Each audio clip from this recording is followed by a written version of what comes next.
Kujuta ette, et elad Moskvas, eks? Aastad, mil oled nautinud Vene luksuse rüpes elamist. Vladimir Putin ütles sulle, et oled alati kaitstud. Keegi ei saa kunagi rünnata Vene pealinna. Isegi pärast seda, kui Vladimir Putin alustas oma hullumeelset sõda Ukrainas, kinnitas ta sulle, et Moskvat ei puudutata kunagi. Ukraina lihtsalt ei suuda seda teha. Kuidas ajad on muutunud? Ukraina tabas Moskvat taas kõvasti. Vladimir Putin ei suuda oma pealinna kaitsta, kui droonid lendavad, pommid langevad ja õhutõrjesüsteemid, mis pidid olema läbimatud, on rohkem auke täis kui Šveitsi juust. Me suundume väikelinna Noginskisse. Umbes 50 kilomeetri kaugusel Kremlist asuv see linn tundub märkamatu. Veidi igav, kuid Noginskis asub pealinna teenindav naftahoidla, mis muudab selle linna Ukraina sihtmärgiks. Ja oi, Ukraina tabas seda sihtmärki otse 10-sse. 18. juulil tuli uudis, et Ukraina droonid tabasid otse Noginski naftabaasi. Venemaa pole suutnud seda rünnakut varjata. See ei saanudki seda varjata. Moskva oblasti kuberner Andrei Vorobjov on juba kinnitanud, et Venemaa tähtsaim piirkond sattus Ukraina droonirünnaku alla. See on vastuolus Venemaa tavapärase taktikaga teeselda, et midagi pole juhtunud, kuid kui sa näed neid kaadreid, saad aru miks. Kus suitsu? Seal tuld. Ja Noginski naftabaasist tõuseb meeletult palju suitsu. Astra ja Xelanova Plus, mis mõlemad on Venemaa sees sõltumatu ajakirjanduse tugipunktid ja paljastavad Ukraina droonirünnakute tagajärgi, on jaganud sündmuskohalt videoid ja fotosid. 18. juuli hommikul avaldasid pealtnägijad kaadreid, mis näitasid tulekahju ja plahvatusi. Astra avatud allikate analüütik tuvastas, et põlev objekt on Noginski naftabaas Moskva oblastis, teatas Astra. Samal ajal jagati videot, kus oli näha tohutu suitsusammas tõusmas naftabaasist, koos geolokaliseeritud pildiga, mis näitas täpselt, mida Ukraina tabas. Xelanova Plus oli veidi lakoonilisem. Noginski naftaladu põleb endiselt, teatas väljaanne, jagades samal ajal 3 videot, kus on näha suitsu ja leegikeeli taevasse tõusmas. Seda ei saa väikese linna inimeste eest varjata. Kõik, kes elavad Noginskis, oleksid kuulnud droonide suminat, näinud, kuidas Vene õhutõrje ebaõnnestus ja võivad tunda leekide kuumust, kui nad julgevad naftabaasile lähedale minna. Ukraina pole seda viimast võitu Venemaa üle sugugi häbenenud avalikustada. President Volodõmõr Zelenski jagas Facebookis videot, pakkudes veelgi rohkem kaadreid suitsust ning ka mõningaid videoid droonidest, mida Ukraina kasutas. Täna toimisid meie kaugrünnakud 3 piirkonnas Venemaa territooriumil, samuti meie ajutiselt okupeeritud aladel ja merel, kuulutas Ukraina president. Ta andis meile ka väikese vihje. Ukraina ei rünnanud ainult Noginskit. Ukraina droonioperaatorid keskenduvad harva ainult ühele sihtmärgile eraldi. Teised rajatised on samuti põlenud, kusjuures üks neist oli Putini ja tema kambale liigagi Kremli lähedal. Jõuame ka nende teiste rajatisteni, kuid kõigepealt oli Noginski naftabaas oluline sihtmärk mitmel põhjusel. United 24 teatel asub Noginskis 24 kütusemahutit, mille kogumaht on 11 500 kuupmeetrit. See kütus, mis hõlmab diislikütust, bensiini ja petrooliumi, hoitakse seal, kuni see tarnitakse Moskva erinevatele kauplejatele ja tarnijatele. Nii et arvasite õigesti, Ukraina korraldas just veel ühe rünnaku, mis muudab Venemaa kütusekriisi veelgi hullemaks kui varem. Noginski tulekahju toob kaasa tühjad kütusepaagid sõidukites üle kogu Moskva. See on Ukraina, kes näitab taas Putini rahvale, et ta ei suuda kaitsta kogu Venemaa kõige tähtsamat linna. Putin ei suuda samuti kaitsta üht Venemaa tähtsaimat logistikasõlme. Kui Noginski depo põles, oli Ukrainal silmapiiril võib-olla veelgi suurem saak. Samuti asub Moskva lähedal Wildberrysi logistikaladu. Elektrostaali linnas asuv see tohutu 188 000 ruutmeetri suurune rajatis kuulub ühele Venemaa suurimale veebimüüjale, kes haldab suurt e-kaubanduse platvormi. See on mõnevõrra sarnane Amazoniga, kuid kogu Venemaa ulatuses. Me teame, et Wildberrysil on nii tsiviil kui ka sõjaline kasutus. Astra teatab, et jaemüüja tarnib droonide häälestamise tööriistu ja muud sõjalist varustust koos tarbekaupadega, mida müüakse üle kogu Venemaa. Nüüd põleb seegi nagu Noginski naftabaas pärast võimsat Ukraina droonirünnakut. Wild Wildberrysi laohoonest tõusev suits on isegi tihedam kui Noginskis nähtud, mis viitab sellele, et Ukraina on hävitanud suure osa sellest Moskva oblasti laost. Praegu hinnatakse tekitatud kahju ulatust. Siiski väidab Euromaidan Press, et mõnede hinnangute kohaselt on Wild Wildberrysis praegu leekides kuni 1,3 miljardi dollari väärtuses kaupa. See pole sugugi halb tööpäev kaugmaa droonide jaoks, mis maksavad vaid murdosa sellest summast. Need arvud pärinevad samuti Venemaa jälgimiskanalitest, teatab Euromaidan Press, ning Ukraina hinnang võib lõpuks paljastada veelgi suuremad kaotused. Nii et me teame, et Wild Wildberries müüb sõjaväevarustust, aga küsimus on, miks just see koht? Üks põhjus, miks Ukraina ründas Wild Wildberrysi ladu, seisneb selle asukohas. Elektrostal asub vaid umbes 60 kilomeetri kaugusel Moskvast, nii et rünnak selles linnas kordab sõnumit, mida Ukraina tahab Venemaale jõuliselt edastada. Moskva õhutõrje ei suuda linna üldse kaitsta. Siiski on selles rünnakus ka kättemaksu element. Üks vähem kajastatud aspekte Venemaa kaugrünnakute kampaanias Ukraina vastu on see, et Venemaa on korduvalt sihtinud sarnaseid rajatisi, mis teenindavad Ukraina sõjaväge ja rahvast. Üks Ukraina enda tähtsamaid veebimüüjaid, Novopost, on olnud Putini sõja algusest saadik Venemaa droonide ja rakettide korduv sihtmärk. Üks Ukraina suurimaid posti- ja logistikafirmasid, Novopost, omab ladusid üle kogu Ukraina. 2023 aasta oktoobris tabas Vene rakett Novoposti terminali Krotitšis, mis asub Harkivi oblastis. Selles raketirünnakus hukkus 6 töötajat, 17 inimest sai vigastada ja 100 pakid hävisid. Liigume ajas edasi. 2026. Aasta keskpaika ning tundub, et Venemaa on hakanud Novoposti regulaarselt sihtmärgiks võtma. 2. juulil tabas Vene Shahed-tüüpi droon ettevõtte üht sorteerimiskeskust Zaporižjas. Järgmisel päeval sihtisid veel Vene droonid teist sorteerimiskeskust, seekord Dnipros. Ja rünnakud jätkuvad. Rünnak Novoposti terminali vastu Kiievis 5. juulil, peagi pärast seda veel üks rünnak terminali vastu Krõvõi-Rihis. Venemaa on samuti rünnanud Novoposti filiaale, nagu see juhtus Tšernihivis juuli alguses ja Kremenchukis 16. juulil. Venemaa arvab selgelt, et tsiviillogistika häirimine on õigustatud sõjastrateegia. Mis sobib küpsetatud Vene hanele, sobib ka Ukraina isa hanele. Wildberrysi laoränk põleng näitab Putinile, et tema katsed halvata üht Ukraina suurimat kullerfirmat võivad saada vastuseks samasuguse tulega. Me oleme just näinud Moskva õhutõrje täielikku suutmatust Ukraina droonide vastu midagi ette võtta. Ja selle probleemi taga peitub veel üks. See ei ole esimene kord, kui need õhutõrjesüsteemid on läbi kukkunud. Moskva on muutunud Ukraina jaoks regulaarseks sihtmärgiks. Need viimased rünnakud järgnesid teistele, mis näitavad, kui haavatavaks on muutunud Venemaa tähtsaim linn. Jubamais korraldas Ukraina seni ühe oma suurima droonirünnaku Venemaa vastu, rünnates nädala jooksul mitmeid olulisi sihtmärke Moskvas, sealhulgas rafineerimistehast, mis toodab suure osa kütusest, mida Moskva elanikud kasutavad. Kuu aega hiljem tabas sama rafineerimistehast taas rünnak ning tulekahjud olid nii tugevad, et Moskva elanikud kurtsid musta vihma üle, mis langes nende tänavatele. See on uus reaalsus Moskva elanike jaoks aastal 2026. Nemad pidid olema kõige turvalisemad inimesed Venemaal. Tõsi, nad ei olnud Ukrainast kaugemal kui inimesed Siberis või Venemaa teistes kaugemates piirkondades, kuid nad olid Moskvas, Vene krooni pärlis, mida ümbritsesid nii tihedad õhutõrjekihid, et isegi kärbes poleks pidanud neist läbi pääsema. Vladimir Putin ütles neile, et nad on turvalised, kuid see illusioon on nüüd purunenud. Täpselt nagu Moskva naftarafineerimistehased, depood ja laod, mis põlevad pärast seda, kui järjekordsed Ukraina droonid tabasid neid otse. Moskva pole enam pelgupaik. See on sihtmärk.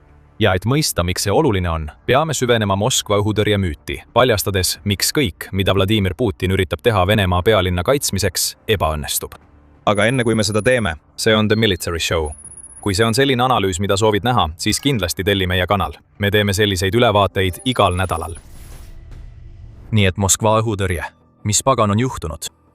See on küsimus, mis kummitab miljonite moskvalaste mõtteid, kui nad näevad järjekordset teadet nende linna ja selle ümbruse võtmerajatiste põlemisest. Ja selle küsimuse uskumatut tooni võibki oodata, sest Moskvat peaksid kaitsma mitmekihilised õhutõrjesüsteemid, mis takistavad selliste sündmuste juhtumist. Neil kaitsekihtidel on isegi nimi – raudne rõngas. Moskva oli alati hästi kaitstud, kuid juba 2025 aasta maiks nähti, kuidas Venemaa tugevdas neid õhutõrjesüsteeme, paigaldades uusi õhutõrjepositsioone linna keskse ringtee ja sellega paralleelselt kulgeva betoonrõnga äärde. Need kaitseliinid asusid umbes 50 kilomeetri kaugusel Moskvast, iroonilisel kombel umbes sama kaugel linnast kui sihtmärgid, mida Ukraina ründas 18. juulil. Aasta hiljem tugevdas Venemaa endiselt raudrõngast, seekord enne haledat võidupüha paraadi, kus Venemaa keeldus oma sõjatehnikat näitamast, kartes, et Ukraina võib sellele rünnaku korraldada. Kiiev Post teatas, et Moskva ümbruses püstitati 10 õhutõrjetorne, kokku 43, mis kõik olid ehitatud eelnenud 12 kuu jooksul. Tavalisele vaatlejale tundus Moskva maine kindlusena, mis suudab end kaitsta kõige eest, mis taevast tuleb, igati teenitud. Tegelikkus, nagu me nüüd näeme, on hoopis teistsugune. Viimastel nädalatel on Moskva ümbruses olnud märke Venemaa õhutõrje meeleheitest. Üks raport teise järel kinnitab, et Venemaa on aktiivselt viinud õhutõrjesüsteeme rindelt ära, et kaitsta Vene pealinna. See ei ole jõudemonstratsioon. See näitab, et Venemaa õhutõrje on Ukraina droonide vastu nõrk ning ainus strateegia, mida Kreml kasutab, on sama, mida kasutatakse Ukraina lahinguväljal. Kvantiteet kvaliteedi asemel. 24. juunil teatas Kyiv Independent, et Venemaa on ümber paigutanud õhutõrjesüsteemid nii Moskvasse kui ka Krimmi viivale Kertši sillale, mõlemas kohas Ukraina droonirünnakute intensiivistumise hirmus.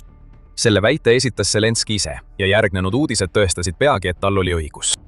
15. juulil teatas Kyiv Post, et õhutõrjesüsteemid, mis varem asusid mõnes Venemaa tähtsaimas Arktika baasides, sealhulgas Rogatšovos ja Severodvinskis, olid salapäraselt kadunud. S-300 ja S-400 õhutõrjesüsteemid olid seal paiknenud, millest paljud viidi Moskvasse. Mõni päev hiljem, 19. juulil, avaldas Defense Express, et Venemaa oli samuti viinud S-300 ja S-400 süsteemid ära Sevmaši ja Zvezdochka laevatehastest, millest esimene on Venemaa ainus tuumaallveelaevade ehitamise võimeline laevatehas. Viimane neist on üks vähestest Venemaa laevatehastest, mis suudab teha remonditöid tuumajõul töötavatele Vene sõjalaevadele. Kokku viidi ära 28 laskeseadet. Osa neist paigutati ümber Krimmi ja teised Moskvasse. See näitab meile hirmu. Väga palju hirmu. Venemaa seisab selgelt silmitsi õhutõrjekriisiga, kuna Ukraina droonid muutuvad üha võimsamaks ja Kreml peab leppima tõsiasjaga, et Venemaa on liiga suur, et seda täielikult kaitsta. Seetõttu on Moskva koos Krimmiga muutunud prioriteediks. Teisi olulisi objekte tuleb nõrgestada, et kaitsta pealinna, mille kohta Vladimir Putin alati lubas, et sõda, mille ta alustas, ei puuduta seda kunagi. Aga ükski neist meeleheitlikest sammudest pole toiminud. Miks? Venemaal on mõned probleemid, millest kõigist räägitakse Medusa 19. juuni raportis. Ukraina droonide hulk on ilmne probleem. Aastal 2026 ei saada Ukraina Venemaale mitte mõnikümmend drooni, vaid iga rünnakuga 100. Selles olukorras on kogus väga oluline. Rohkem droone tähendab suuremat koormust Venemaa õhutõrjele. Need kaitsesüsteemid võivad alla tulistada. 100 drooni, kuid ikkagi jääb 5 või 6, mis pääsevad läbi ja tabavad oma sihtmärke. Medusa toob samuti välja, et Venemaal puudub piirialadel igasugune droonide tuvastussüsteem. Lisaks puudub tsentraliseeritud süsteem, mis võimaldaks infot jagada piirkondade vahel, mis võivad olla sihtmärgiks. Teisisõnu, Ukraina saab Venemaa piirikaitsest läbi pääseda ja Moskva ei tea midagi Ukraina droonide tulekust, enne kui linna ümber paigaldatud õhutõrjeradarid need avastavad. Igasugune reageerimine on siis paaniline ja tagantjärele reageeriv. Moskva ei saa ette valmistuda, sest tal puuduvad andmed. Ja lõpuks on veel kaitsesüsteemid ise. Me rääkisime varem S-300 ja S-400 süsteemidest. Need, nagu enamik Venemaa õhutõrjesüsteeme, on mõeldud rakettide ja lennukite vastu võitlemiseks. Droonid on teistsugused. Need on väiksemad ja lendavad madalamal kui enamik Venemaa õhutõrjesüsteemide sihtmärke, mis tähendab, et need kaitsesüsteemid kas ei suuda Ukraina droone jälgida või ei suuda neid tabada, kui droonid on avastatud. Madallennulised droonid tekitavad ka võimaluse valelaskudeks. Õhutõrjerakett, mis lendab 10 kilomeetrite kõrgusele, et tabada lennukit, ei taba tõenäoliselt sihtmärki, mis asub maapinna lähedal. Aga rakett, mis ründab drooni, mis on vaid mõne kilomeetri kõrgusel maapinnast, on hoopis teine lugu. Kõige selle lühike kokkuvõte on see, et rohkem ei tähenda Venemaa jaoks paremat, kui tegemist on droonidega. Raudse ringi ülesehitamine ei oma tähtsust. See ring ei ole mõeldud nende droonidega tegelemiseks, mida Ukraina saadab. Ja me näeme seda siis, kui need droonid tabavad sihtmärke, mis asuvad vaid mõnekümne kilomeetri kaugusel Kremlist. Nüüd tundub, et me unustame siin midagi. Muidugi. Tuledage meelde Zelenskõi kommentaari selle kohta, mida Ukraina oma viimastes rünnakutes tabas. Ta ütles, et oli 3 sihtmärki. Oleme teile rääkinud 2 neist. 3. ei olnud Moskvas, mis näitab, kui muljetavaldavaks on Ukraina süvarünnakute kampaania muutunud. see suudab rünnata kogu Venemaad ühe öö jooksul, tabades pealinna ja sihtmärke paljude kilomeetrite kaugusel oskuslikult koordineeritud rünnakutes. Ukraina kolmas sihtmärk oli Stavropoli krais, kus Ukraina julgeolekuteenistus tabas 3 naftabaasi, millele Ukraina relvajõud järgnesid rünnakuga veel ühele kütusehoidlale selles piirkonnas. Stavropoli krai ei asu sugugi Moskva lähedal. See on pealinnast peaaegu 1300 kilomeetri kaugusel, mis näitab taas Ukraina droonirünnakute ulatust ja sügavust. Selles piirkonnas registreeriti tulekahjud Vjasniki külas ja Stavropoli põhjaosas. Me mainisime varem Ukraina rünnakuid Venemaa kütusevarudele. See on lihtsalt veel üks näide. Pole vahet, kus sa Venemaal oled. Sa vaatad, kuidas bensiin ja diisel põlevad, selle asemel, et neid oma sõidukisse tankida. See on valu, mis on Venemaale tagasi toodud viisil, mille Putin lubas, et seda ei juhtu kunagi. Sellega jõuamegi kenasti selle video viimase punktini. Putin ei suuda enam Venemaad ega selle pealinna kaitsta. Ja Putin teab seda. Oleme isegi näinud vihjet Venemaa niinimetatud suurelt kaitsjalt, et Venemaa ei saa eriti midagi teha, et takistada Ukrainal Moskvat või mõnda muud piirkonda ründamast, mida ta soovib tabada. Otsus mitte näidata sõjatehnikat 2026. aasta võidupühaparaadil oli mööndus. Selle varustuse väljatoomiseks polnud muud põhjust kui see, et Venemaa kardab Ukraina droone. See hirm räägib rahvale kõik sellest, kui palju usaldust Kremlil tegelikult Moskva õhutõrje vastu on. Kütusekriisi süvenedes Venemaal on Putin olnud sunnitud haruldaselt avalikult tunnistama, et võib-olla, just võib-olla, on kiiresti tühjenevate bensiinijaamade pikad järjekorrad märk sellest, et Ukrainal läheb paremini, kui Putin kunagi arvas. Venemaa juht ei tahtnud kunagi neid tunnistusi teha. See on mees, kes püüab varjata oma rahva, eriti Moskva elanike eest nii palju selle sõja tegelikkusest, mille ta ise alustas. Aga maapinnal leegitsevaid tulekahjusid, suitsu taevas ja tühjenevaid kütusepumpasid ei saa varjata. Putin on kaotanud kontrolli. Ta teab seda ja teeb kõik, et Vene rahvas sellest aru ei saaks. Aga need inimesed näevad vihjeid. Putin ei suuda enam veenda Moskva ega mujal Venemaal elavaid inimesi, et see sõda neid ei mõjuta. Mõjutab küll. Nad näevad seda iga päev, kui järjekordsed Ukraina droonid nende peade kohal sumisevad. Atlantic Council toob näiteks Ukraina rünnakud Peterburi vastu juunis, mis ajastati kokku tuhandete inimeste, paljude välismaalt saabujate tulekuga linna Peterburi rahvusvahelise majandusfoorumi ajaks. Need rünnakud tekitasid Venemaal arutelu selle üle, kas riigi õhutõrje on ikka oma ülesannete kõrgusel. Enamik neist aruteludest käib nüüd veelgi ägedamalt, kuna Moskva oblastis on tabatud veel rohkem sihtmärke. Ja ilmselge vastus, millele keegi, kes küsib Venemaa õhutõrje kohta ei jõua, on see, et ei, need kaitsesüsteemid ei ole piisavalt head. Need ei lähe ka paremaks, ükskõik kui palju süsteeme ja radareid Putin rindelt ära toob. Kujuta end praegu ühe moskvalase olukorda. Sa oled just näinud uudist, et järjekordsed Ukraina rünnakud toimusid vaid mõne kilomeetri kaugusel sinu linnast. Sa tead, et Venemaal on kütusekriis. Isegi Putin on seda tunnistanud. Kui oled linna äärelinnas, võid isegi näha suitsu tõusmas naftabaasist või laost, mida just rünnati. Isegi kui sa ei näe seda, siis teade, mille just said oma Wild Wildberriesi kontole, et sinu tarne viibib ootamatult, on vihje, et midagi halba on toimumas. Mida sa mõtleksid Putini kohta sel hetkel? Võib-olla, et on viimane aeg, et juht, kes lubas ja ei suutnud sinu linna kaitsta, peaks Venemaa Ukrainast välja viima. Ukraina eesmärk on panna nii paljud venelased end nii tundma, et Putin ei saa neid enam eirata. Ja nüüd, kui Moskva on vaba sihtmärk, võib avaliku rahulolematuse laine, mida Ukraina püüab tekitada, Putini ambitsioonid minema pühkida kiiremini, kui arvata oskad. Lõppude lõpuks ei saa Putin ja tema kaaslased ju kiidelda mingite suurte edusammudega, mis tasakaalustaksid Moskvas põlevaid rajatisi. Kaotused on suuremad kui ühelgi teisel hetkel 2026 aastal. Putin on taas edasi lükanud oma tähtaega Donetski langemiseks, sest tema vägedel läheb väga halvasti. Ja kuna tehisintellektiga droonid põhjustavad eelarve puudujääke ning Ukraina kaugmaarünnakud muutuvad järjest tugevamaks, lähevad asjad Venemaa presidendi jaoks ainult halvemaks. Saate sellest kõigest teada meie videos. Kui teile see video meeldis, siis ärge unustage tellida ja vajutada teavituste kella, et saada rohkem The Military Show sisu oma voogu. Aitäh vaatamast!